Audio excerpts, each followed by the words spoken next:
নামাজ পড়লে ওই মানুষটা খারাপ কাজ থেকে ফায়সা কাজ থেকে বিরত রাখবেন নামাজেই। জোরে বলুন সুবহানাল্লাহ। ইন্না সালাতা তানহা আনিল ফাহশাই ওয়াল মুনকার। আল্লাহু আকবার বলেন। নিশ্চয়ই সালাত বিভিন্ন ফায়সা কাজ থেকে, মন্দ কাজ থেকে, খারাপ কাজ থেকে নামাজি ব্যক্তিকে বিরত রাখবে। জোরে বলুন না সুবহানাল্লাহ। এখন দেখা যায় নামাজও পড়ে বিড়ি খায়, নামাজও পড়ে মদ খায়, নামাজও পড়ে পরের ক্ষেত্রে আইল কাটে, নামাজ পড়ে মিথ্যা কথা বলেন, নামাজ পড়ে নবীর সুন্নাহ মোতাবেক জীবনটা পরিচালনা করে। আপনারা বেজার হবেন না। তাহলে বোঝা গেল আল্লাহ বলছে নামাজ পড়লে ওই সমস্ত খারাপ কাজ থেকে মানুষটা ভালো থাকবে। এখন দেখা যায় 5 ওয়াক্ত নামাজও পড়ি আবার কত গুনার কাজ সবই করি। আল্লাহর হুকুম মতো বোঝা যায় আমার আপনার নামাজ হয় না। ঠিক না? নামাজ যদি হইতো তাহলে এই মানুষটা গুনার কাজ করতে পারতো না। তাহলে বোঝা গেল আমার কি হয় নাই, নামাজ হয় না। তাহলে নামাজটা সুন্দর করে সহি করে শেখার এবং পড়ার দরকার আছে না? নাই? করতে হবে আমার ভাইরা, এটা শিখতে হবে। বেনামাজি কিয়ামতের ময়দানে তাদের কাটাতে হবে, তাদের চেহারাটা মানুষের আকৃতি থাকবে না, মানুষের আকৃতি থাকবে না। আমার ভাইয়া বুঝে আসবে। আপনাদের সামনে একটু বলে নেই, একজন আল্লাহ ওলি রাস্তা নিয়ে যায়, হঠাৎ করে একজন ইহুদি শিকার করার জন্য আসে। আমরা কি বলি, জঙ্গলি বলি না? ছিলেন না করা? কয়েকদিন যাবৎ সন্তানেরা না খেয়ে আছে, উপবাস, কাঁদতেছে তারা। বাবা হইয়া, গার্জেন হইয়া খানা রোজগার জোগাড় করার দরকার আছে না নাই? সন্তানেরা তো তাকায় থাকবে গার্জেনের দিকে। বিবি চিন্তা করো না, আমি শিকারি করার জন্য বের হলাম। জঙ্গলের ভিতরে চলে গেলেন, শিকারি খুঁজতেছে, খুঁজতে খুঁজতে খুঁজতে খুঁজতে যায় একটা পাইছে। তীর ধনুকটা হাতের মধ্যে নিচে কাছাকাছি চলে গেছে। এখন মারবে, শিকারিটা করবে। ঠিক এমন সময় একজন আল্লাহর ওলি ওই রাস্তা দিয়ে যায়।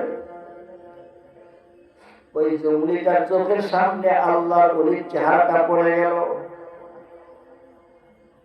এমন জুড়ে একটা ফান দিয়ে লাফ দিয়ে যাইয়া আল্লাহর ওলির পিছনে যাইয়া দাঁড়াইল। শিকারি আবার সামনে, পিছনে আবার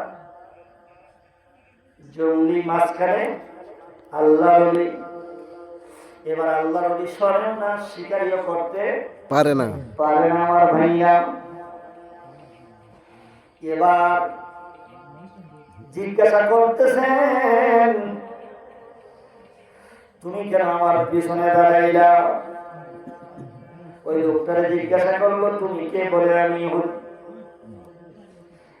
অন্য ধর্মের মানুষ, যেটা আমাদের জন্য এটা জায়েজ আছে। হুজুর সামনের দিকে সরেন, শিকারি করে নিয়ে যাব।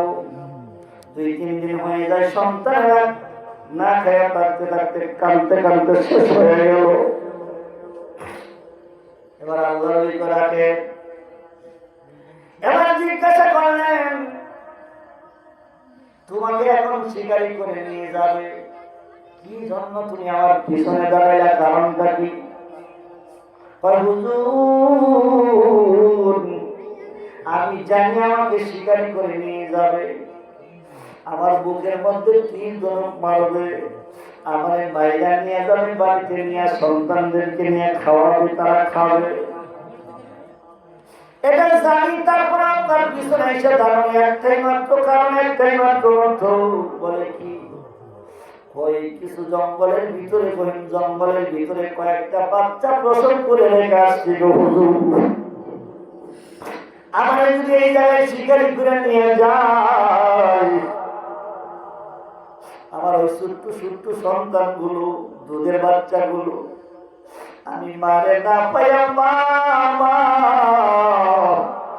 বলতে বলতে চিৎকার করে কাঁদতে কাঁদতে তারা শেষ হয়ে যাবে।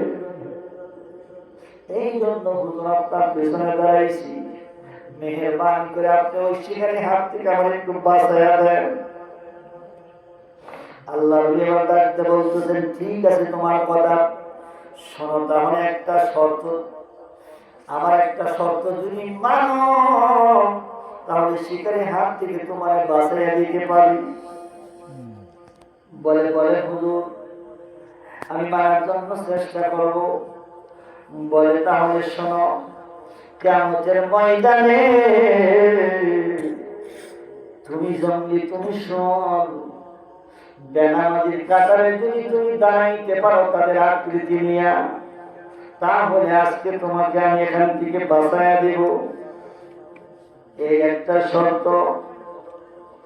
এই কথা বলার সাথে সাথে পিছন দিক থেকে একটা লাফ দিয়া ফাল দিয়া জঙ্গলি শিকারির সামনে যাইয়া বুকটা পাতিয়া ডাকতে বলে, শিকারি তাড়াতাড়ি আমার বুকের ভিতরে তুমি তীরধনুক মারো, আমার মেরে ফেলো, আমার জীবন শেষ করে ফেলো, আমার মাইয়া তারপরে বাড়িতে নিয়ে রান্না করে তোমরা আগুনে পুড়াইয়া তারপরে খাইবে, কোনো দুঃখ নাই।